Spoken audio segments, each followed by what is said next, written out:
Tem gente que diz que a humilhação dói menos quando vem de estranhos, que o desprezo de quem não nos conhece é mais fácil de engolir, porque não carrega história, não carrega expectativa, não carrega amor. Mas essas pessoas nunca ouviram o próprio filho dizer, olhando nos seus olhos, que seu lugar era na cozinha, que você não merecia sentar à mesa, que você, aos 67 anos, depois de uma vida inteira de dedicação, era apenas um estorvo a ser escondido. Me chamo Marlene Bastos, tenho 67 anos, e essa história começa numa noite de sexta-feira que deveria ter sido uma das mais importantes da minha vida. Mas antes de contar o que aconteceu naquele jantar, preciso que você entenda quem eu sou. Ou melhor, quem eu sempre fui, mesmo quando tentaram me fazer esquecer. Nasci em Campinas, numa família simples. Meu pai era mecânico, minha mãe costureira. Éramos 5 irmãos e eu era a do meio, a que ninguém notava muito. Mas desde pequena eu tinha uma curiosidade que não cabia dentro de mim. Queria saber por que o céu era azul, por que a água fervia, por que as plantas cresciam em direção ao sol. Minha mãe dizia que eu fazia perguntas demais, que menina bonita não precisava ser inteligente. Mas eu não conseguia parar. Fui a primeira da família a entrar numa universidade. Química. Meu pai ficou sem entender direito o que eu ia fazer com aquilo, mas me apoiou do jeito dele, em silêncio. Minha mãe chorou quando me viu de beca na formatura, e eu soube que, mesmo sem entender meus sonhos, ela tinha orgulho de mim. Aos 22 anos, conheci Osvaldo. Ele era contador, um homem sério, trabalhador, de poucas palavras. Não era romântico, não me trazia flores, não falava de sentimentos, mas era estável. Era seguro, era o tipo de homem que minha mãe dizia que eu deveria agradecer por ter encontrado. Então casei. E aos poucos fui guardando meus sonhos numa caixa, no fundo do armário, junto com os cadernos de fórmulas que eu ainda rabiscava escondido. Osvaldo não gostava que eu trabalhasse, mas precisávamos do dinheiro. Então, virei professora de química numa escola estadual. 35 anos da minha vida eu passei naquelas salas de aula, tentando acender nos olhos dos meus alunos a mesma curiosidade que ardia dentro de mim. Alguns entendiam, a maioria não. Mas eu nunca desisti. Cada vez que um estudante vinha me contar que tinha passado no vestibular para algum curso de ciências, eu sentia que minha vida tinha valido a pena. Em casa, as coisas eram diferentes. Osvaldo nunca entendeu minha paixão pelo conhecimento. Para ele, eu era a mulher que cozinhava, que limpava, que cuidava das crianças. Se eu ficava até tarde lendo um artigo científico, ele reclamava que a luz atrapalhava seu sono. Se eu comentava sobre uma descoberta que tinha me empolgado, ele mudava de assunto. Com o tempo, aprendi a ficar em silêncio. Aprendi a ser pequena para caber no espaço que me era permitido. Tivemos 2 filhos. Renato veio primeiro, um menino que desde cedo mostrou que tinha pressa de crescer. Era competitivo, ambicioso, sempre comparando suas notas com as dos colegas, sempre querendo ser o melhor. Osvaldo adorava isso nele. Dizia que Renato ia ser alguém na vida, ia ter sucesso, ia nos dar orgulho. 3 anos depois veio Cláudia, minha menina sensível, que herdou minha curiosidade e meu jeito quieto de observar o mundo. Os anos passaram como passam para todas as mães. Entre fraldas e lições de casa, entre reuniões de escola e jantares de família, entre pequenas alegrias e grandes cansaços. Renato se formou em administração, casou com Tatiana, uma moça bonita de família bem posicionada. Cláudia seguiu para a biologia, mora hoje em São Paulo, pesquisando plantas medicinais. Tenho orgulho dos 2, cada um do seu jeito. Osvaldo partiu há 8 anos, de forma repentina.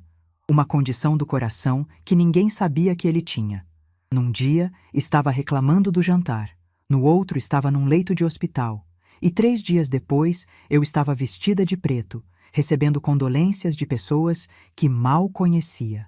O velório foi cheio, o enterro foi rápido, e de repente eu estava sozinha numa casa que parecia grande demais. Foi Renato quem assumiu o papel de homem da família, depois disso. No começo, achei que era carinho, preocupação de filho. Ele vinha me visitar todo fim de semana. Perguntava se eu estava bem, se precisava de alguma coisa. Mas aos poucos percebi que suas visitas tinham outro propósito. Ele queria saber das minhas finanças, da minha aposentadoria, dos bens que Osvaldo tinha deixado. Queria controlar minha vida do mesmo jeito que o pai fazia, só que com menos disfarce. Tatiana, minha nora, nunca escondeu que me achava um incômodo. Era educada na frente dos outros, mas eu via os olhares, ouvia os comentários baixinhos.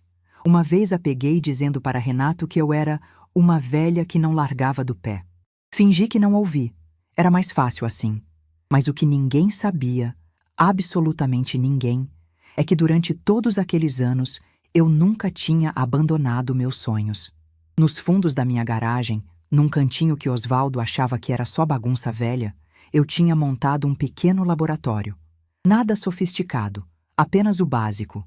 Alguns beckers, tubos de ensaio, reagentes que eu comprava com meu próprio dinheiro. E lá, nos fins de semana, nas madrugadas em que o sono não vinha, eu trabalhava numa fórmula que tinha começado a desenvolver ainda na faculdade. Era um composto químico capaz de purificar água contaminada de forma simples e barata. A ideia tinha nascido quando eu ainda era estudante, ao ver uma reportagem sobre comunidades que não tinham acesso à água limpa. Passei décadas aperfeiçoando, testando, fracassando, recomeçando. Osvaldo nunca soube. Os filhos nunca souberam. Era meu segredo, minha rebeldia silenciosa contra uma vida que tentava me fazer invisível. Quando me aposentei, há 5 anos, finalmente tive tempo de concluir o que havia começado. Testei a fórmula em diferentes tipos de contaminação, documentei tudo e então fiz algo que nunca tinha tido coragem de fazer. Registrei a patente. Sozinha. Em silêncio. Fui até o escritório de propriedade intelectual com meus cadernos debaixo do braço e um frio na barriga que não sentia desde a faculdade. Quando saí de lá com o registro em mãos, chorei no carro por 20 minutos. Não de tristeza, de uma alegria que não cabia no peito. A patente ficou adormecida por um tempo. Eu não sabia bem o que fazer com ela, não tinha contatos na indústria, não entendia de negócios. Mas há alguns meses recebi uma ligação que mudou tudo. Era de uma empresa de tecnologia ambiental chamada Ecotech Solutions. Eles tinham encontrado meu registro e queriam conversar sobre os direitos de uso da fórmula. O representante que me ligou foi educado, profissional, e falou de valores que me deixaram sem ar. Não era apenas dinheiro para viver bem, era dinheiro para mudar completamente minha vida, deixar um legado, ajudar causas que sempre me importaram. Fiquei tão nervosa que mal consegui responder. Disse que precisava pensar e desliguei com as mãos tremendo. Foi aí que cometi meu erro. Na empolgação, comentei com Renato que havia uma empresa interessada em algo que eu tinha desenvolvido. Não dei detalhes, não falei em valores, não expliquei do que se tratava. Apenas mencionei, como quem comenta uma novidade qualquer, mas bastou isso para que ele assumisse o controle. Renato decidiu que ele iria cuidar das negociações. Disse que eu não entendia de negócios, que podia ser enganada, que ele tinha experiência com esse tipo de coisa. Marcou um jantar na minha própria casa com um investidor, um homem chamado Dr. Fabiano Meirelles, diretor da Ecotech. E eu, ingênua, querendo acreditar que meu filho estava me protegendo, deixei. O dia do jantar chegou numa sexta-feira de outono. Passei a manhã inteira preparando tudo. Limpei a casa de cima a baixo, tirei a toalha de mesa que só usava em ocasiões especiais, preparei um jantar completo, entrada, prato principal, sobremesa. Queria impressionar, mostrar que mesmo sendo uma aposentada simples, eu sabia receber pessoas importantes. Renato chegou no fim da tarde com Tatiana. Ela estava vestida como se fosse a anfitriã, com um vestido caro e salto alto que faziam barulho no meu piso de cerâmica. Olhou ao redor com aquele ar de superioridade que eu conhecia tão bem e disse apenas: "Ficou apresentável, sogra." Engoli seco e agradeci. Renato estava nervoso, andando de um lado para o outro, conferindo os detalhes. Nunca o tinha visto tão ansioso. Percebi que para ele, aquele jantar era mais do que uma negociação. Era uma oportunidade de se provar, de mostrar que era um homem de negócio sério, capaz de fechar acordos importantes. E eu era apenas o pano de fundo. Dr. Fabiano chegou pontualmente às 8 da noite. Era um homem de uns 50 anos, cabelos grisalhos, postura elegante, mas não arrogante. Tinha um olhar atento, desses que parecem enxergar além do que está sendo mostrado. Renato o recebeu na porta com um aperto de mão firme e um sorriso ensaiado. Eu estava na cozinha, dando os últimos retoques no jantar, quando ouvi as apresentações. Renato disse: Doutor Fabiano, seja bem-vindo. Esta é minha esposa, Tatiana. Ouvi os cumprimentos, os elogios à casa. E então? E aquela ali é minha mãe, que mora aqui. Ela preparou o jantar. Aquela ali. Como se eu fosse um móvel. Como se minha única função fosse ter preparado a comida. Sequei as mãos no avental e fui até a sala cumprimentar o visitante. Dr. Fabiano foi gentil, apertou minha mão com firmeza e disse: Prazer em conhecê-la, dona Marlene. A casa está linda e o cheiro da comida está maravilhoso. Agradeci com um sorriso contido, sentindo os olhos de Renato em mim, como se me pedisse para não falar demais. Quando a mesa foi posta e todos se sentaram, eu naturalmente puxei uma cadeira para me juntar a eles. Afinal, era minha casa, minha mesa, minha comida.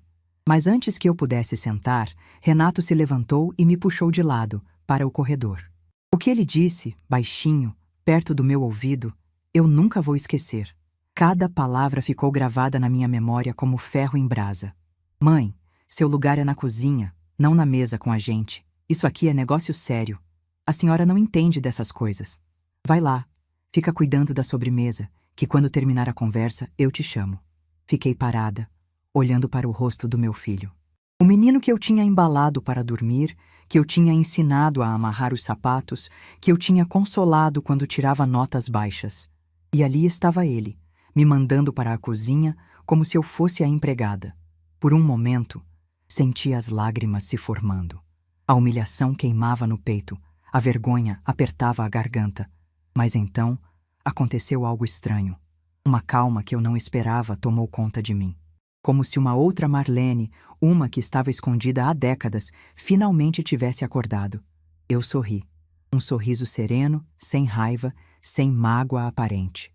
Olhei nos olhos do meu filho e disse apenas: Entendo. Voltei para a sala, tirei o avental que ainda estava usando, dobrei com cuidado e coloquei sobre o encosto de uma cadeira. Tatiana me observava com um sorrisinho de canto, satisfeita. Doutor. Fabiano parecia confuso, sem entender o que estava acontecendo. Com licença, eu disse. Vou me retirar. Aproveitem o jantar. E fui para o meu quarto. Fechei a porta devagar, sem bater, sem fazer drama. Sentei na beirada da cama e fiquei olhando para as minhas mãos. As mesmas mãos que tinham preparado aquele jantar, que tinham desenvolvido aquela fórmula, que tinham criado 2 filhos. As mãos de uma mulher que tinha passado a vida inteira sendo diminuída. Do meu quarto, eu conseguia ouvir a conversa na sala de jantar. A voz de Renato, confiante, falando sobre a patente como se fosse dele, explicando o processo, os benefícios, o potencial de mercado. Tudo informação que ele tinha tirado de mim nas últimas semanas, fingindo interesse, fingindo que queria me ajudar. E então eu ouvi a voz de doutor. Fabiano, calma, mas firme. Muito interessante tudo isso, Renato. Mas preciso esclarecer uma coisa. Eu vim aqui para conversar com a titular da patente. No registro que minha equipe analisou, consta o nome de Marlene Bastos, como inventora e proprietária. É com ela que preciso negociar. O silêncio que se seguiu foi tão profundo que eu conseguia ouvir meu próprio coração batendo. E então vieram os passos. Passos firmes, decididos, vindo em direção ao meu quarto. Uma batida gentil na porta. E a voz de Dr. Fabiano. Dona Marlene? Posso entrar? Acho que temos muito o que conversar. Naquele momento, sentada na minha cama, ouvindo aquela voz do outro lado da porta, eu soube que minha vida estava prestes a mudar para sempre. E que o avental que eu tinha tirado minutos antes nunca mais voltaria para os meus ombros. Existe um tipo de silêncio que fala mais alto do que qualquer grito. É o silêncio que vem depois de uma verdade ser revelada, quando as máscaras caem e não há mais como fingir. Foi exatamente esse silêncio que tomou conta da minha casa naquela noite, quando o Dr. Fabiano Meirelles bateu na porta do meu quarto e pediu para entrar. Eu ainda estava sentada na beirada da cama, com as mãos cruzadas sobre o colo, quando ouvi a batida. Por um instante, pensei que fosse Renato vindo se desculpar ou Tatiana vindo me chamar para servir a sobremesa. Mas a voz que atravessou a madeira da porta era diferente. Era a voz de um homem que tinha acabado de descobrir que estava negociando com a pessoa errada. Dona Marlene, posso entrar? Acho que temos muito o que conversar. Levantei devagar, alisando a saia com as mãos por puro reflexo nervoso. Abri a porta e dei de cara com o Dr. Fabiano, que tinha um semblante sério, mas não hostil. Por trás dele, no corredor, consegui ver Renato parado como uma estátua, o rosto vermelho, os olhos arregalados. Tatiana estava ao lado dele, pela primeira vez sem aquele sorrisinho de superioridade. Por favor, eu disse, abrindo mais a porta. Entre. Dr. Fabiano entrou no meu quarto simples, olhou ao redor com respeito e perguntou se podia sentar na cadeira que ficava perto da janela. Assenti com a cabeça e voltei a me sentar na cama. A luz do abajur criava uma atmosfera íntima, quase confessional. Do lado de fora, eu sabia que meu filho estava tentando ouvir cada palavra. Dona Marlene, ele começou cruzando as mãos sobre os joelhos. Preciso ser honesto com a senhora. Quando minha equipe encontrou sua patente nos registros, ficamos impressionados. A fórmula que a senhora desenvolveu tem um potencial extraordinário. Pode ajudar milhões de pessoas que não têm acesso à água limpa. Senti um calor subindo pelo peito. Eram as primeiras palavras de reconhecimento profissional que eu recebia em décadas, talvez as primeiras da minha vida inteira. Vim até aqui porque queria conhecer a mente por trás dessa invenção, ele continuou. Mas confesso que fiquei confuso quando seu filho assumiu a conversa e a senhora foi afastada. Ele escolheu bem as palavras. Afastada. Não disse expulsa, humilhada, mandada para a cozinha. Mas nós dois sabíamos o que tinha acontecido. Dr. Fabiano, eu disse, tentando manter a voz firme. Meu filho tinha boas intenções. Ele queria me proteger. Não sou uma mulher de negócios. Nunca fui. Passei a vida inteira em sala de aula. Ele balançou a cabeça lentamente, como se ponderasse minhas palavras. Com todo o respeito, Dona Marlene, a senhora passou a vida inteira sendo muito mais do que uma professora. A senhora é uma cientista, uma inventora, alguém que desenvolveu sozinha, sem laboratório adequado, sem financiamento, sem apoio institucional, uma fórmula que empresas com milhões em investimento não conseguiram criar. As lágrimas vieram antes que eu pudesse contê-las. Não eram lágrimas de tristeza, eram de algo que eu não sentia há tanto tempo que quase tinha esquecido o nome. Validação. Me conte sobre seu trabalho, ele pediu. Quero ouvir da senhora. Como tudo começou? E então, pela primeira vez na vida, eu contei. Contei sobre a reportagem que tinha visto ainda na faculdade, sobre as crianças que adoeciam por beber água contaminada. Contei sobre os primeiros experimentos no laboratório da universidade, sobre os fracassos iniciais, sobre como quase desisti dezenas de vezes. Contei sobre o casamento com Osvaldo, sobre como precisei esconder minha paixão pela ciência para não irritá-lo. Contei sobre o laboratório improvisado na garagem, sobre as madrugadas testando combinações, sobre os cadernos cheios de anotações que eu guardava numa caixa de sapato. Dr. Fabiano ouvia em silêncio, ocasionalmente fazendo perguntas técnicas que me surpreendiam pela profundidade. Ele entendia do assunto. Não estava ali apenas pelo dinheiro, estava genuinamente interessado na ciência por trás da invenção. A senhora testou em quantos tipos diferentes de contaminação? Ele perguntou em determinado momento. 12, respondi. Contaminação bacteriana, metais pesados, resíduos orgânicos, agrotóxicos. Documentei tudo. Tenho os resultados arquivados. Ele arregalou os olhos. 12 tipos? Dona Marlene, a maioria dos produtos no mercado é testada em no máximo 4 ou 5. A senhora tem ideia do valor que isso agrega? Eu não tinha. Honestamente, nunca tinha pensado em valor comercial. Para mim, sempre foi sobre resolver um problema, sobre ajudar pessoas. O dinheiro era uma consequência que eu não esperava. Nossa conversa durou mais de 1 hora. Em algum momento, ouvi passos se afastando no corredor. Renato e Tatiana devem ter desistido de espiar e ido embora. Ou talvez estivessem na sala, remoendo a humilhação de terem sido desmascarados. Quando o Dr. Fabiano finalmente se levantou para ir embora, ele tirou um cartão do bolso do paletó e me entregou. Dona Marlene, vou ser direto. Eu vim aqui preparado para fazer uma proposta. Uma proposta generosa que minha equipe calculou baseada no potencial de mercado da sua invenção. Mas depois de conversar com a senhora, percebi que precisamos recalcular. Meu coração afundou. Achei que ele tinha mudado de ideia, que a proposta não viria mais. Precisamos recalcular para cima, ele completou com um leve sorriso. A senhora não é apenas a inventora de uma fórmula. A senhora é a história por trás dela, e no mundo de hoje, histórias como a sua valem ouro. Fiquei sem palavras. Literalmente. Abri a boca para agradecer, mas nenhum som saiu. Vou pedir que minha equipe prepare uma nova proposta. Ele continuou. Uma que inclua não apenas os direitos de uso da patente, mas também sua participação como consultora científica. Queremos que a senhora faça parte desse projeto, Dona Marlene. Não como uma figura decorativa, mas como a mente que tornou tudo isso possível. Ele estendeu a mão e eu apertei, sentindo o peso daquele momento. Era mais do que um aperto de mão de negócios. Era o reconhecimento de uma vida inteira de trabalho invisível. Uma última coisa, ele disse, já na porta do quarto. Todas as negociações serão feitas diretamente com a senhora, ninguém mais. Se seu filho quiser participar, terá que ser com sua autorização expressa. Mas a decisão final será sempre sua. É assim que trabalhamos. Ele saiu do quarto e eu ouvi seus passos atravessando o corredor, a sala, a porta da frente. O carro dele ligou e partiu, e então veio o silêncio novamente. Mas dessa vez era um silêncio diferente.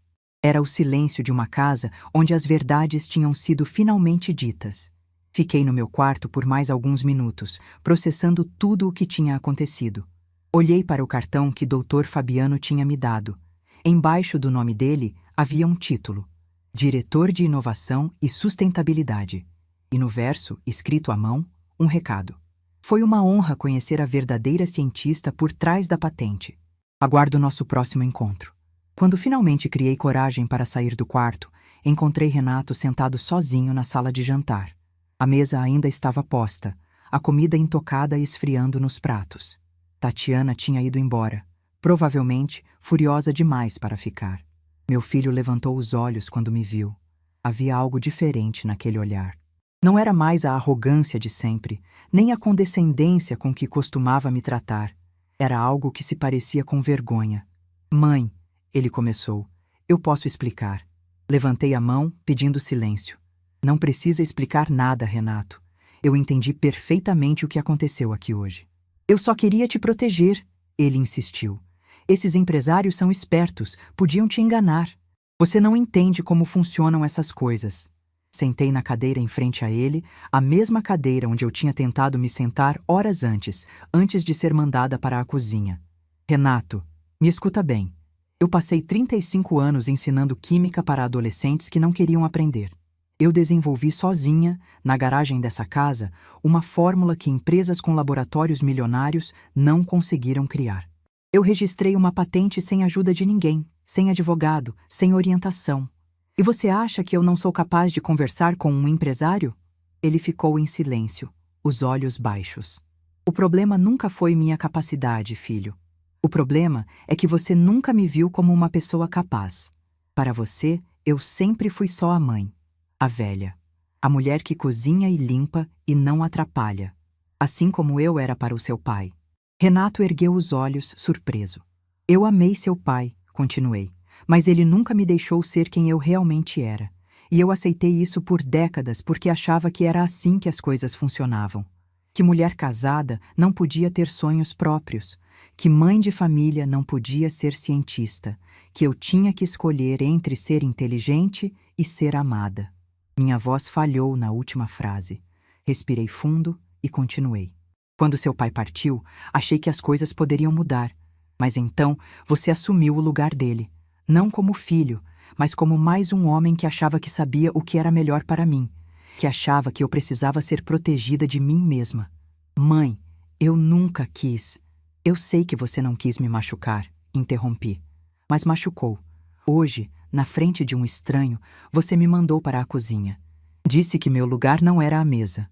Na minha própria casa, Renato. Na mesa que eu pus, com a comida que eu fiz, para receber um homem que veio negociar algo que eu criei. As lágrimas corriam pelo rosto dele agora. Era a primeira vez em muitos anos que eu via meu filho chorar. Eu não sabia, ele murmurou. Não sabia da patente, do laboratório, de nada disso. Por que você nunca me contou? A pergunta me pegou de surpresa. Por que eu nunca tinha contado? Por que tinha mantido segredo durante tantos anos? Porque eu tinha medo, admiti. Medo de não ser levada a sério. Medo de ser ridicularizada. Medo de ouvir que eu estava perdendo tempo com bobagem, assim como seu pai dizia quando me via lendo artigos científicos. Era mais fácil fazer escondido do que arriscar ser diminuída mais uma vez. Ficamos em silêncio por um longo momento. O relógio da sala marcava quase meia-noite. O jantar que eu tinha preparado com tanto carinho estava completamente frio, arruinado.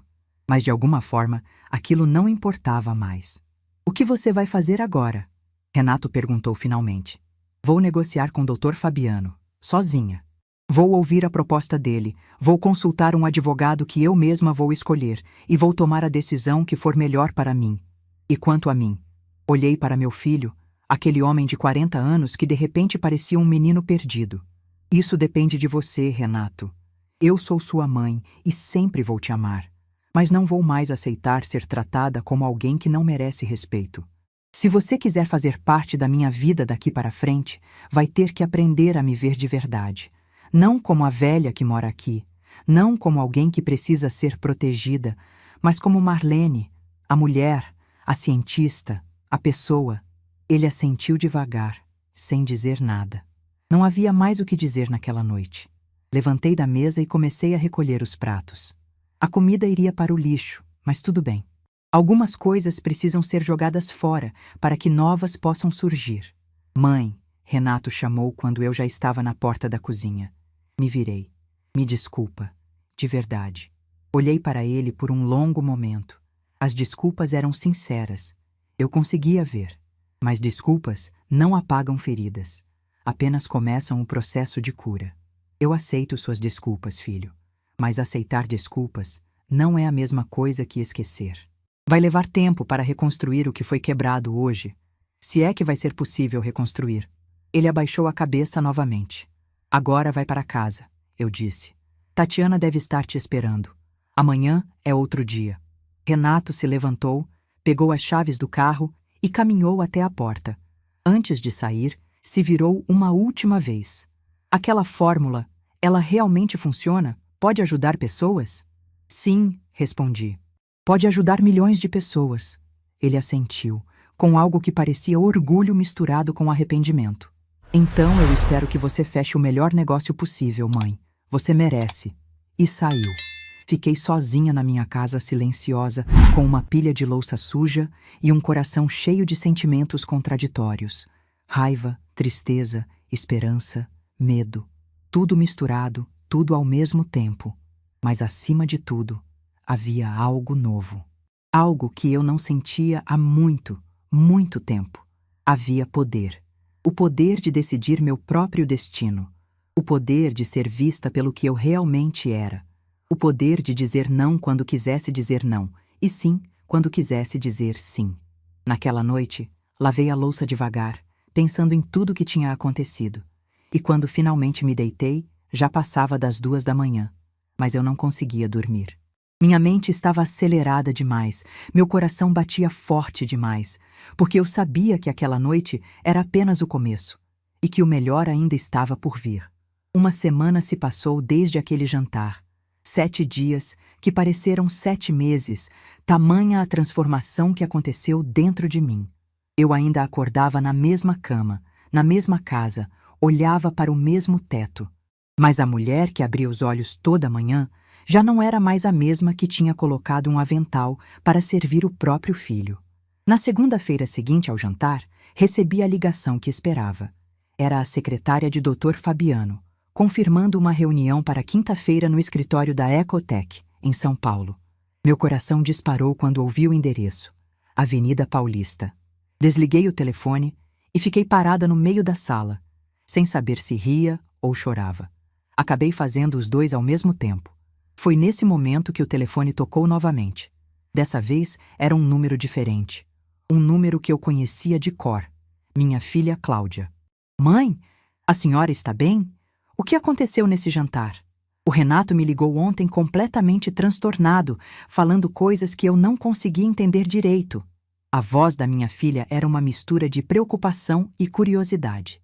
Cláudia sempre foi assim, direta, sem rodeios, mas com um carinho genuíno que transparecia em cada palavra. Filha, senta que a história é longa. E contei tudo, desde o laboratório na garagem até a humilhação no jantar, desde a visita de Dr. Fabiano ao meu quarto até a conversa com Renato de madrugada. Cláudia ouvia em silêncio, apenas soltando pequenas exclamações de vez em quando. Quando terminei, ela ficou calada por um longo momento. Eu já estava ficando preocupada quando ouvi um som estranho do outro lado da linha. Minha filha estava chorando. Mãe, ela disse com a voz embargada, eu sempre soube. Soube o quê, filha? Do laboratório, das suas experiências, dos cadernos. Senti o chão sumir debaixo dos meus pés. Como assim você sabia? Eu tinha uns 12 anos quando descobri. Fui procurar uma bola que tinha caído atrás das caixas na garagem e vi os Beckeres, os tubos de ensaio, suas anotações. Fiquei fascinada. Comecei a espiar escondido, quando a senhora trabalhava nos fins de semana. As lágrimas vieram antes que eu pudesse contê-las.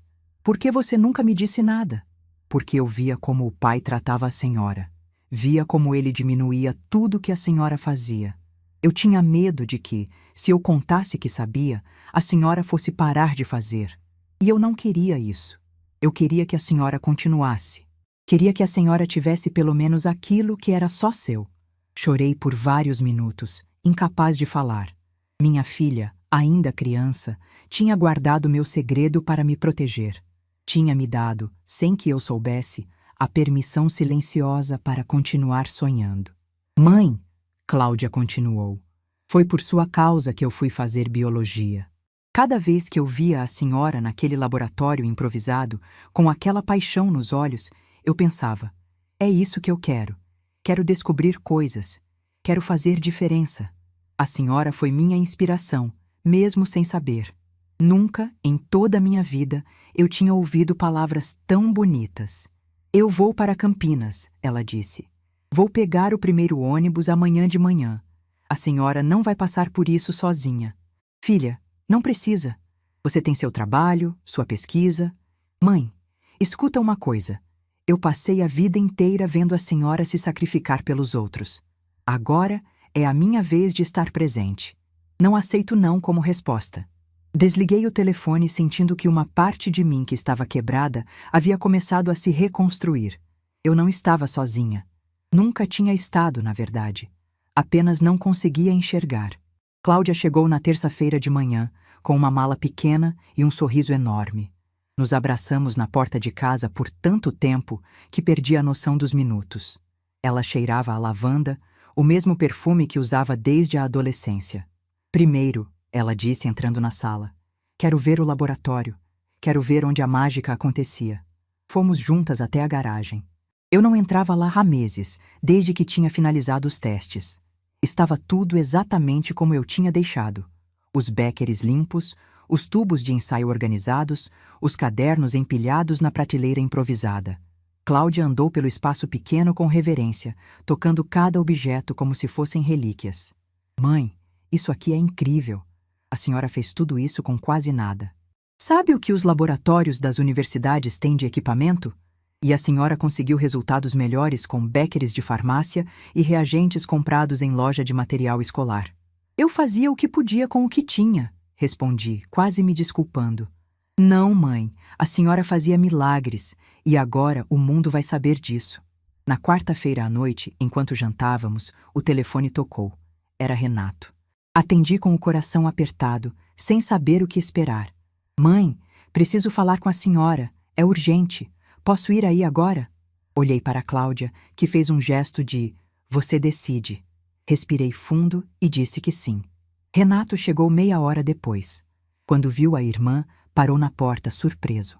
Cláudia, o que você está fazendo aqui? Vim apoiar a mamãe. Algum problema? O tom da minha filha era frio, quase cortante. Eu sabia que ela tinha ressentimentos com o irmão, acumulados ao longo de anos vendo como ele me tratava, mas nunca tinha ouvido ela falar assim com ele. Renato entrou na sala e sentou no sofá, parecendo menor do que era. Havia algo diferente nele, uma agitação que ia além do constrangimento dos últimos dias. Mãe, eu preciso te contar uma coisa. A Tatiana, ela está planejando algo. Senti um frio na espinha. Planejando o quê? Ele passou a mão pelo cabelo, nervoso. Depois do jantar, ela ficou furiosa. Disse que a senhora tinha armado tudo para nos fazer de bobos. Eu tentei explicar, mas ela não quis ouvir. E o que ela está planejando? Cláudia perguntou, a voz carregada de tensão. Ela quer contestar a patente.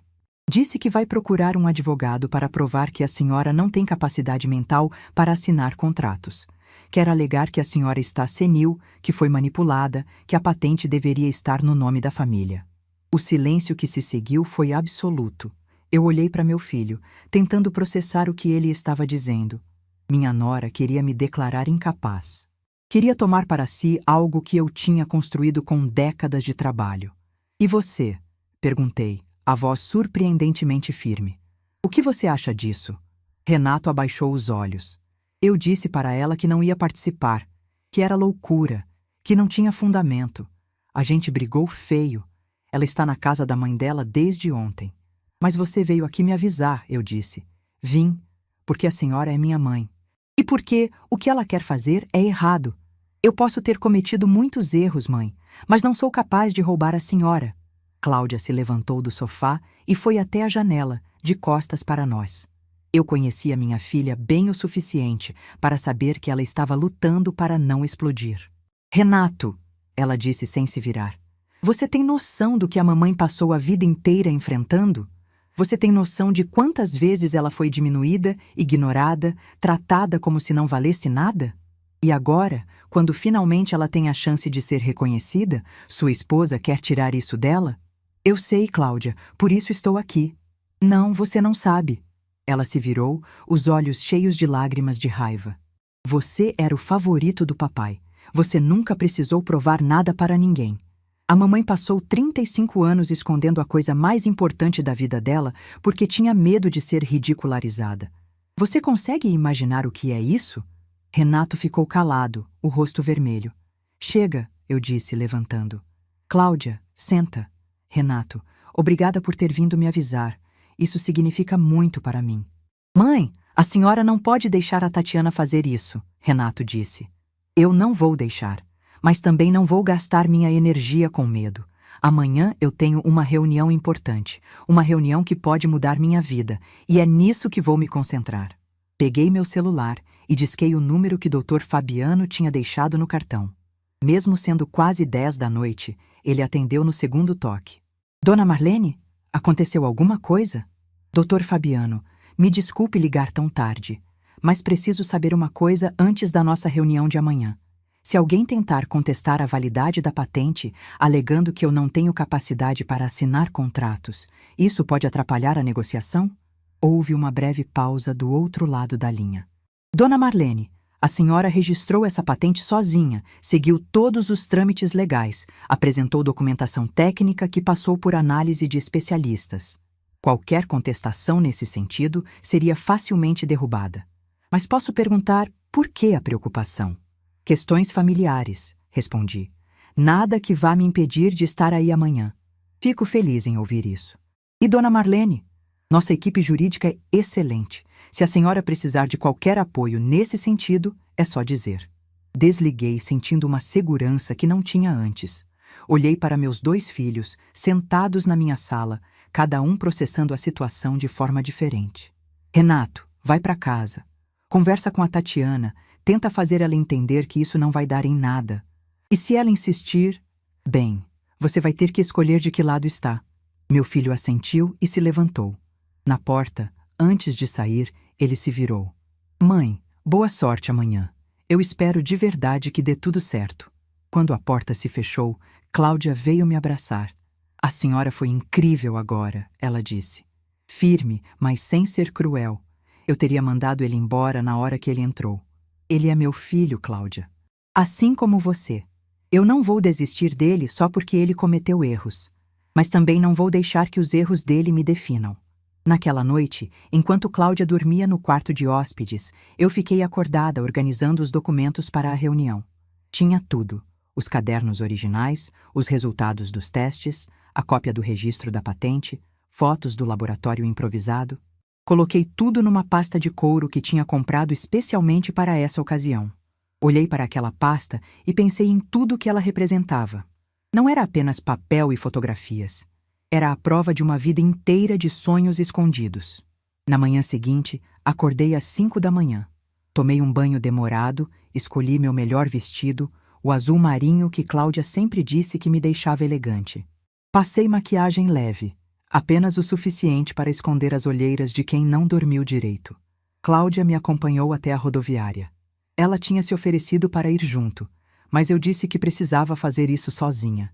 Que aquela era uma jornada que eu tinha começado há 40 anos, escondida na garagem, e que precisava terminar do mesmo jeito, apenas eu e meus sonhos. No ônibus para São Paulo, sentada na janela vendo a paisagem passar, eu pensei em todas as mulheres que, como eu, tinham guardado seus talentos em caixas de sapato. Todas as cientistas que nunca puderam ser cientistas. Todas as mentes brilhantes convencidas de que seu lugar era na cozinha. Quando o ônibus entrou na capital e eu vi os prédios da Avenida Paulista se aproximando, uma lágrima escorreu pelo meu rosto. Não era de tristeza, era de uma emoção que eu não conseguia nomear. Talvez fosse orgulho, talvez fosse esperança, talvez fosse simplesmente a sensação de estar, finalmente, exatamente onde eu deveria estar.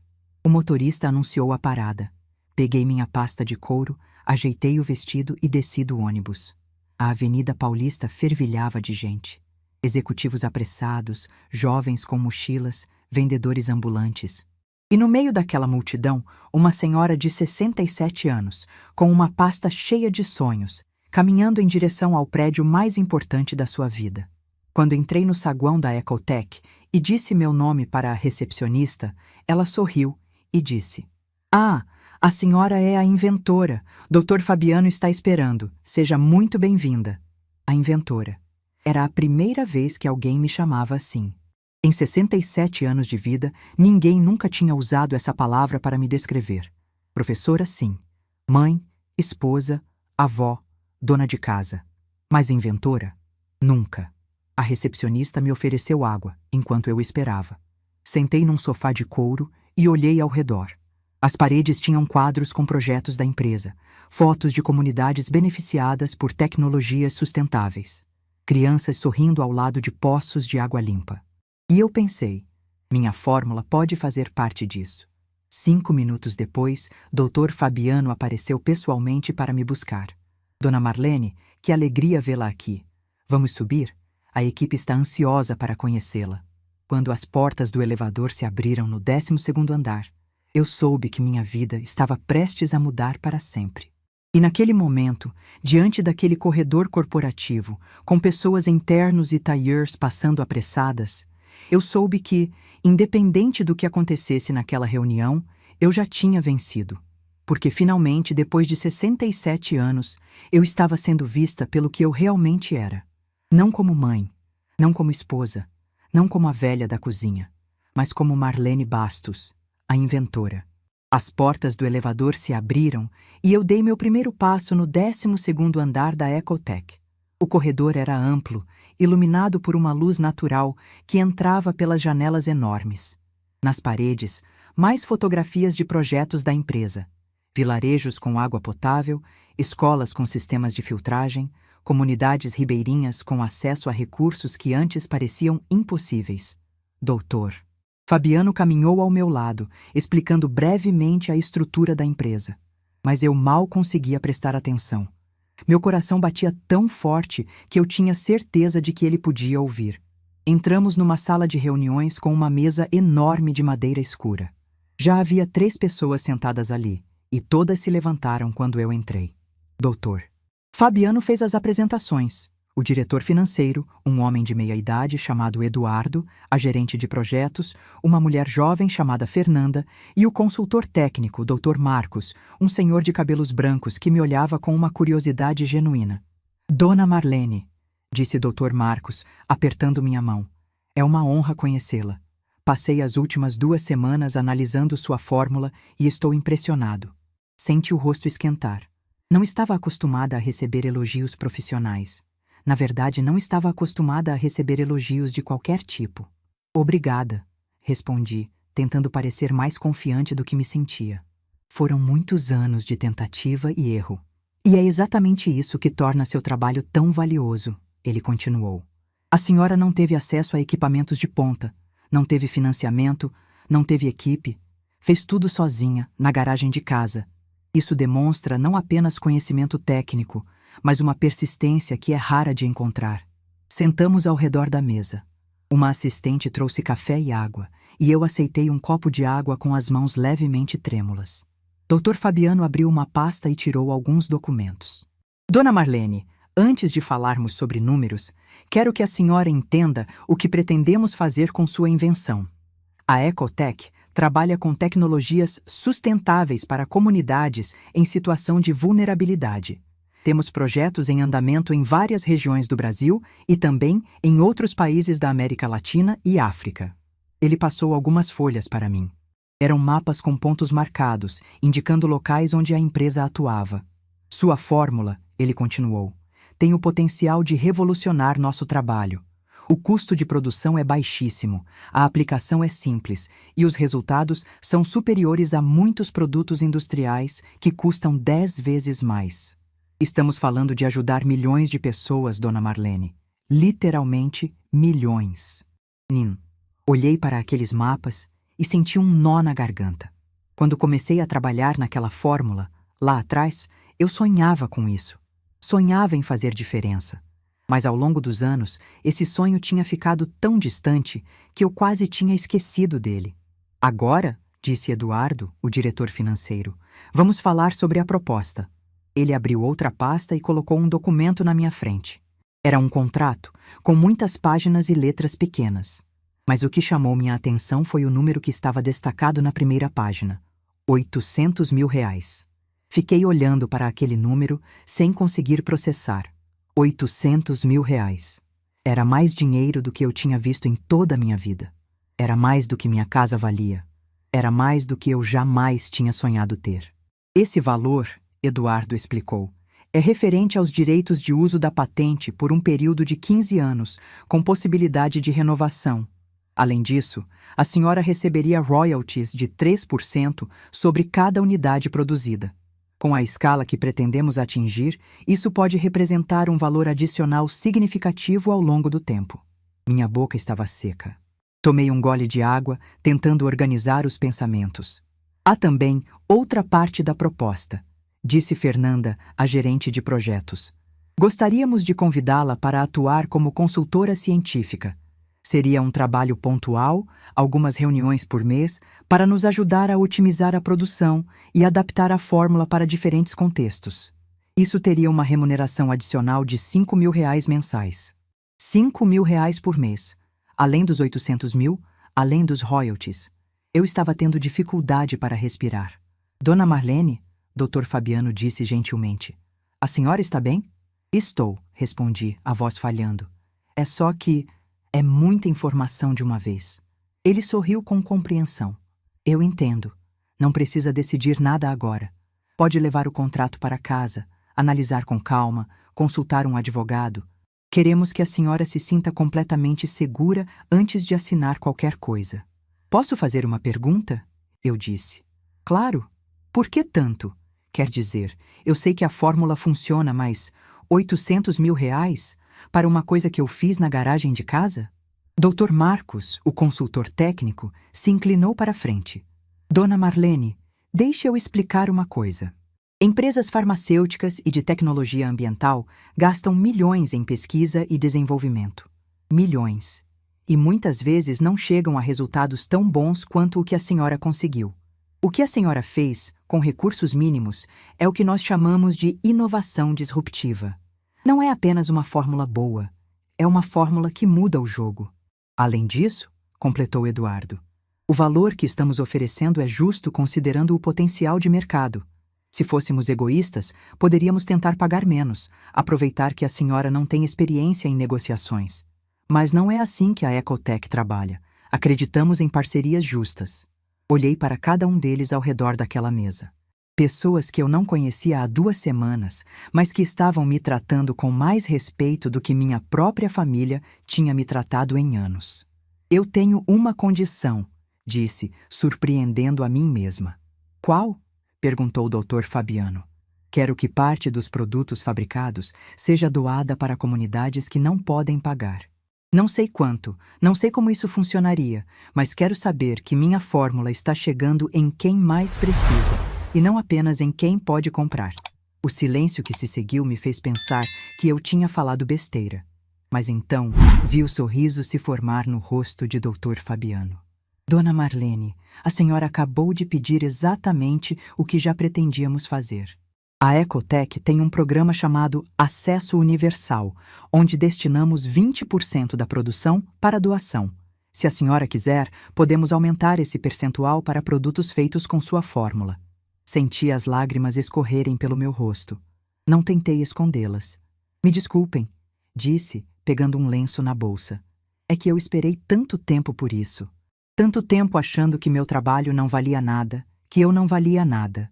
E agora, Fernanda se levantou e veio até mim, colocando a mão no meu ombro. A senhora vale muito, Dona Marlene, e o mundo vai saber disso. Passamos mais 2 horas na reunião, discutindo detalhes, tirando dúvidas, ajustando cláusulas. Eu tinha trazido meus cadernos originais. E doutor? Marcos ficou fascinado folheando as anotações, fazendo perguntas sobre cada etapa do processo. Isso aqui é um tesouro, ele disse. A senhora documentou tudo com uma precisão impressionante. Parece um diário científico de verdade. É que eu aprendi na faculdade que um bom cientista registra tudo, respondi. Nunca esqueci essa lição. No final da reunião, eu tinha uma decisão a tomar. Podia levar o contrato para casa, pensar com calma, consultar advogados. Era o que qualquer pessoa sensata faria. Mas eu olhei para aquelas pessoas ao redor da mesa, pensei na minha filha me esperando em Campinas, pensei em todas as madrugadas que passei naquela garagem e soube o que queria fazer. Eu vou assinar, disse. Dr. Fabiano ergueu as sobrancelhas. Tem certeza? Não quer mais tempo para pensar? Doutor. Fabiano, eu passei 40 anos pensando. 40 anos escondendo meu trabalho. 40 anos tendo medo de dar esse passo. Se eu não assinar agora, vou voltar para casa e inventar 1000 desculpas para adiar. E eu não quero mais adiar minha vida. Ele sorriu e passou o contrato para mim. Li cada página com atenção, mesmo sabendo que ia assinar de qualquer jeito. Quando cheguei na última página, peguei a caneta que Eduardo me ofereceu. Minha mão tremeu por 1 segundo. Mas então respirei fundo e assinei. Marlene Bastos. Meu nome, no papel, selando um acordo que mudaria minha vida para sempre. Quando levantei os olhos, todos estavam sorrindo. Dr. Fabiano estendeu a mão e eu apertei com firmeza. Bem-vinda à Ecotech, Dona Marlene. Ou devo dizer, nossa mais nova consultora científica. Saí do prédio 1 hora depois, com uma cópia do contrato assinado dentro da minha pasta de couro. O sol da tarde batia na Avenida Paulista, e eu parei por um momento na calçada, olhando para os prédios ao redor. Uma senhora de 67 anos, parada no meio da maior avenida de São Paulo, com um contrato de R$800 mil na bolsa. Se alguém tivesse me dito isso há 1 mês, eu teria rido. Ou chorado. Provavelmente os dois. Peguei o celular e liguei para Cláudia. Ela atendeu no primeiro toque. E aí, mãe? Como foi? Filha, eu disse, a voz tremendo de emoção. Eu assinei. O grito que ela deu do outro lado da linha fez algumas pessoas na calçada olharem para mim. Mãe, sério? Você assinou? Quanto? Como foi? Conta tudo. Calma, calma. Eu conto quando chegar. Mas filha, R$800 mil, mais royalties, mais um trabalho como consultora. O silêncio do outro lado durou alguns segundos. Quando Cláudia falou novamente, sua voz estava embargada. Mãe, eu estou tão orgulhosa da senhora. Tão orgulhosa. Eu também estou, filha. Pela primeira vez em muito tempo, eu estou orgulhosa de mim mesma. No ônibus de volta para Campinas, sentada na mesma janela de sempre, eu olhava a paisagem passar com olhos completamente diferentes. Tudo parecia mais colorido, mais vivo, mais cheio de possibilidades. Pensei em Osvaldo, em como ele teria reagido. Provavelmente diria que eu estava sendo ingênua, que iam me enganar. Mas Osvaldo não estava mais aqui. E eu estava, viva, lúcida e dona do meu próprio destino. Pensei em Renato, no olhar de surpresa que ele teria quando soubesse. Parte de mim queria ver a cara dele. Outra parte queria que ele simplesmente fosse feliz por mim, como um filho deveria ser. Mas isso não dependia mais de mim. Eu tinha feito minha parte. O resto era com ele. E pensei em Tatiana, com seus planos de me declarar incapaz. Imaginei a reação dela quando soubesse que a velha senil tinha acabado de fechar um contrato milionário com uma das maiores empresas de tecnologia sustentável do país. Seria cômico se não fosse tão triste. Quando o ônibus chegou em Campinas, já era noite. Cláudia estava me esperando na rodoviária, com um buquê de flores e um sorriso que iluminava o rosto inteiro. Nos abraçamos ali mesmo, no meio do terminal, sem nos importar com as pessoas passando ao redor. Duas mulheres, mãe e filha, comemorando uma vitória que tinha demorado décadas para chegar. Vamos para casa, Cláudia disse. Preparei um jantar especial para comemorar. Você cozinhou? Perguntei surpresa. Minha filha sempre foi péssima na cozinha. Pedi comida, ela admitiu rindo. Mas o pensamento que conta. No carro, enquanto ela dirigia pelas ruas da cidade, eu olhava pela janela e pensava em como tudo tinha mudado em tão pouco tempo. Há 2 semanas, eu era a mulher que tinha sido mandada para a cozinha pelo próprio filho. Hoje, eu era uma inventora reconhecida, com um contrato assinado e um futuro cheio de possibilidades. Mãe, Cláudia disse de repente, o que a senhora vai fazer com o dinheiro? Eu já tinha pensado nisso durante toda a viagem de volta. Primeiro, vou comprar um apartamento próprio, pequeno, mas meu. Depois, vou criar um fundo de bolsas de estudo para meninas de escola pública que querem seguir carreira em ciências, em homenagem a todas as mulheres que, como eu, tiveram que esconder seus sonhos. Cláudia ficou em silêncio por um momento. Quando falou, sua voz estava emocionada. A senhora é incrível, sabia? Recebe uma fortuna e a primeira coisa que pensa é em ajudar os outros. Não é só isso, filha. É que eu sei como é ter um sonho e não ter apoio para realizá-lo. Se eu puder dar para outras meninas a chance que eu não tive, então todo esse dinheiro vai ter valido a pena. Chegamos em casa e encontramos a mesa posta, com comida tailandesa em embalagens de isopor e uma garrafa de espumante no balde de gelo. Cláudia tinha enfeitado a sala com balões e uma faixa que dizia: "Parabéns, inventora!" Ri e chorei ao mesmo tempo, como estava me acostumando a fazer ultimamente. Jantamos conversando sobre o futuro, fazendo planos. Era a primeira vez em anos que eu me sentia livre para sonhar. Quando finalmente fomos dormir, já passava da meia-noite. Deitei na minha cama, olhando para o teto, sentindo o peso do contrato assinado na minha bolsa, pendurada na cadeira ao lado. 800 mil reais. Uma nova carreira. Um legado para deixar. E a certeza absoluta de que, independente do que viesse pela frente, eu nunca mais seria a mulher do avental. Nunca mais seria a mãe que obedece em silêncio. Nunca mais seria invisível. Eu era Marlene Bastos, a inventora, e isso ninguém poderia tirar de mim. 6 meses se passaram desde aquele jantar que mudou minha vida. 6 meses que pareceram uma vida inteira de tanta coisa que aconteceu. E hoje, sentada na varanda do meu apartamento, olhando o sol se pôr sobre Campinas, eu finalmente encontrei as palavras para contar o fim dessa história. O apartamento é pequeno, mas é meu. Comprei com parte do dinheiro do contrato, num prédio tranquilo perto do centro. Tem 2 quartos, uma sala com uma varanda que pega o sol da tarde e uma cozinha onde eu cozinho quando quero, não quando preciso. Cada móvel foi escolhido por mim. Cada quadro na parede representa algo que eu gosto. Pela primeira vez em 67 anos, moro num lugar que tem a minha cara. Da varanda, consigo ver um pedaço do céu que fica alaranjado no fim do dia. É meu horário favorito. Preparo um chá, Sento na cadeira de balanço que comprei no antiquário e fico ali, em silêncio, apenas existindo. Parece pouco, mas para quem passou décadas existindo em função dos outros, é uma revolução. O plano de Tatiana de me declarar incapaz não durou muito. 2 semanas depois de eu assinar o contrato, ela procurou um advogado para tentar contestar a patente. O advogado, depois de analisar a documentação, disse que ela não tinha nenhuma base legal. A patente estava perfeitamente registrada, o contrato tinha sido assinado na presença de testemunhas qualificadas e eu tinha laudos médicos recentes comprovando minha total lucidez. Soube disso por Renato, que me ligou constrangido para contar. Disse que Tatiana tinha ficado furiosa com o advogado, acusando-o de incompetência. Mas a verdade é que não havia o que fazer. Eu tinha agido dentro da lei, com todos os documentos em ordem. A única coisa que Tatiana conseguiu foi gastar dinheiro com consultas jurídicas que não levaram a nada. 1 mês depois, Renato me ligou novamente. Dessa vez para dizer que ele e Tatiana estavam se separando. Não vou mentir. A notícia me pegou de surpresa. Perguntei se tinha sido por minha causa e ele disse que não, que os problemas do casamento vinham de muito antes, que a história da patente tinha apenas acelerado o que já era inevitável. Disse que Tatiana era uma pessoa que ele não conhecia mais, que os valores dela eram diferentes dos dele e que ele não conseguia mais fingir que estava tudo bem. Não sei se acreditei completamente.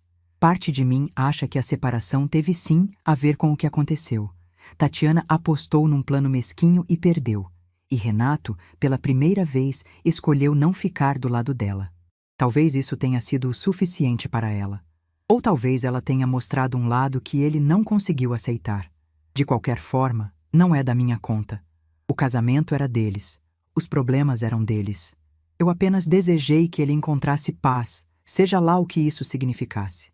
Minha relação com Renato hoje é diferente do que era antes. Não voltamos a ser próximos como éramos quando ele era criança. Talvez nunca voltemos, mas existe um respeito que não existia antes. Ele me liga 1 vez por semana, pergunta como estou, conta sobre o trabalho. Não tenta mais controlar minha vida, não tenta mais tomar decisões por mim. Me trata como adulta, como pessoa. É o mínimo, eu sei. Mas depois de tantos anos sendo tratada como menos que isso, o mínimo já é muito. Na última visita dele ao meu apartamento, há 2 semanas, ele olhou ao redor e disse: "Ficou bonito, mãe. A senhora sempre teve bom gosto." Era um elogio simples, mas significou muito, porque pela primeira vez ele estava vendo algo que eu tinha construído sozinha, algo que era meu. Cláudia continua em São Paulo, mas agora nos falamos quase todo dia. Ela criou um grupo de família no celular, só nós 2. Mandamos fotos, mensagens de bom dia, artigos interessantes que encontramos na internet. Às vezes ela liga só para dizer que está pensando em mim. Outras vezes eu ligo só para ouvir a voz dela. É um tipo de intimidade que nunca tivemos antes e que eu não sabia que precisava tanto. No mês passado, ela veio passar um fim de semana comigo. Fomos ao cinema. Almoçamos no restaurante que eu sempre quis conhecer, mas nunca tinha coragem de ir sozinha. E passamos uma tarde inteira no shopping, experimentando roupas e rindo de nós mesmas. Parecia coisa de adolescente, e foi exatamente por isso que foi tão especial.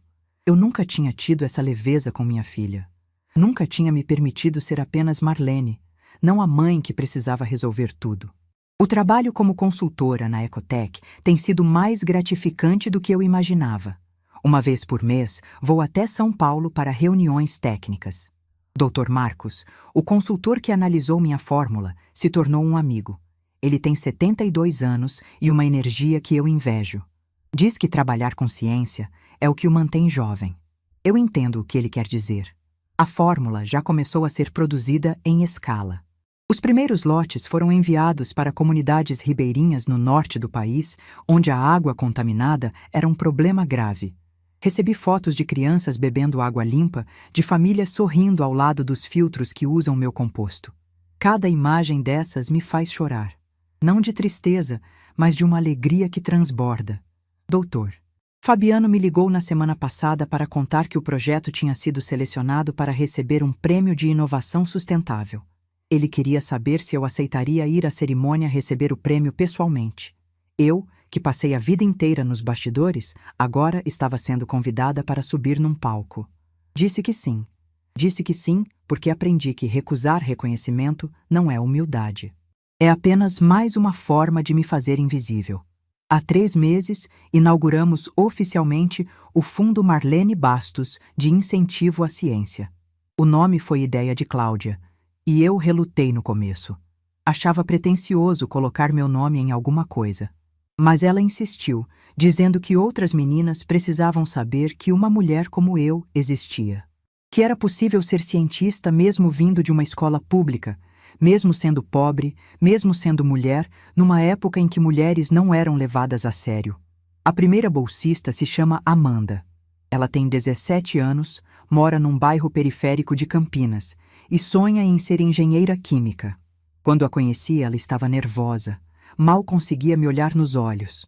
Mas quando começamos a conversar sobre ciência, sobre fórmulas, sobre experimentos, ela se transformou. Os olhos brilharam. As palavras começaram a fluir, e eu vi nela a mesma paixão que eu tinha aos 17 anos. A mesma paixão que eu fui obrigada a esconder por tanto tempo. Disse para ela uma coisa que eu gostaria que alguém tivesse me dito quando eu era jovem. Nunca deixe ninguém te convencer de que você é pequena demais para os seus sonhos. O mundo vai tentar te diminuir. Vai dizer que você não é capaz, que não é seu lugar, que você devia se contentar com menos. Não acredite. Você pode ser o que quiser. E se alguém te mandar para a cozinha, você levanta a cabeça e mostra que seu lugar é onde você decidir estar. Amanda chorou. Eu também. Às vezes, quando estou sozinha no meu apartamento, eu penso em Osvaldo. Não com raiva, nem com mágoa. Apenas com uma tristeza serena pelo que poderia ter sido. Ele não era um homem mau. Era apenas um homem do seu tempo, criado para acreditar que mulheres deviam ser pequenas. Nunca me bateu, nunca me traiu, nunca me abandonou, mas também nunca me viu. E talvez essa seja a pior forma de abandono, estar ao lado de alguém por décadas e nunca ser verdadeiramente vista. Penso também na minha mãe, que dizia que menina bonita não precisava ser inteligente. Ela estava errada, mas eu a perdoo. Ela também foi criada num mundo que a ensinou a se diminuir. Ela apenas repetiu o que tinha aprendido. O ciclo se quebra quando alguém decide não passar adiante a mesma mensagem. E eu decidi. Ontem à noite não conseguia dormir. Levantei, fui até a varanda e fiquei olhando as estrelas.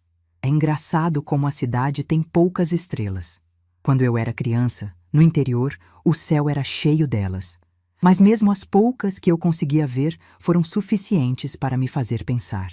Pensei na menina que eu fui, a que fazia perguntas demais. Pensei na jovem que entrou na universidade cheia de sonhos, achando que o mundo era seu.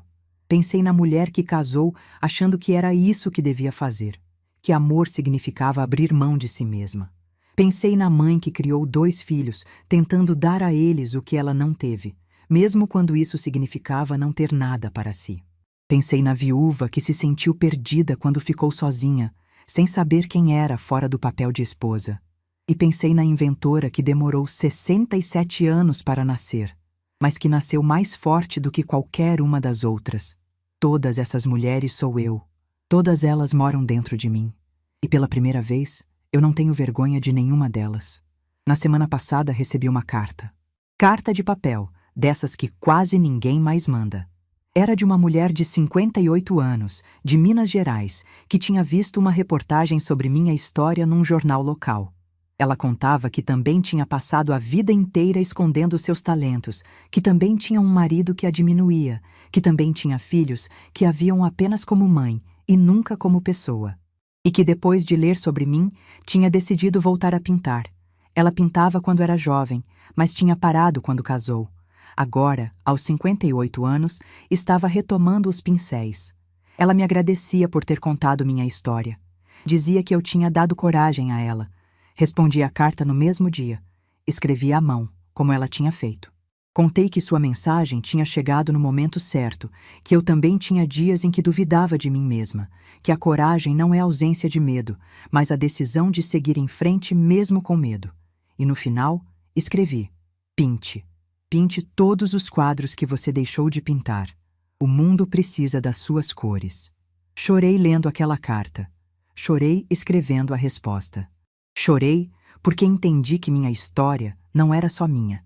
Era de todas as mulheres que foram ensinadas a ser pequenas. De todas as mães que foram reduzidas à função de cuidar. De todas as esposas que abriram mão de si mesmas para caber no espaço que os outros permitiam. De todas as mulheres que guardaram seus talentos em caixas de sapato, esperando um dia que nunca chegava. E se a minha história pode dar coragem para uma mulher em Minas Gerais voltar a pintar, então cada segundo de dor que eu passei valeu a pena. Hoje de manhã, antes de sentar para escrever essas palavras finais, eu fiz algo que não fazia há muito tempo. Fui até o espelho do banheiro e me olhei. Realmente me olhei. Vi as rugas que contam minha história, os cabelos brancos que mostram minha idade, os olhos que já viram tanta coisa, e disse em voz alta: Marlene, você é uma mulher incrível. Eu tenho orgulho de você. Parece bobagem, mas não é. É o tipo de coisa que eu precisava ouvir a vida inteira e nunca ouvi. Então decidi dizer para mim mesma: se você chegou até aqui, se ouviu toda a minha história, eu quero que saiba de uma coisa. Não importa a sua idade. Não importa quantos anos você passou se sentindo invisível. Não importa quantas vezes te mandaram para a cozinha, literal ou figurativamente. Nunca é tarde para descobrir seu valor. Nunca é tarde para ocupar o espaço que é seu. Nunca é tarde para ser vista. Eu tinha 67 anos quando minha vida mudou. 67 anos para finalmente ser chamada de inventora. 67 anos para ouvir que meu trabalho tinha valor. 67 anos para descobrir que eu podia ser muito mais do que os outros achavam que eu era. Se eu consegui, você também consegue.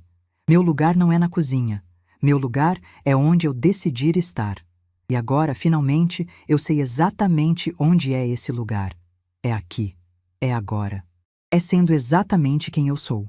Marlene Bastos, professora, mãe, inventora. E, acima de tudo, uma mulher que finalmente aprendeu a se ver.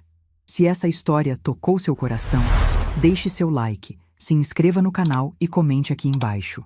No meu lugar, o que você faria? Sua mensagem pode iluminar o dia de alguém.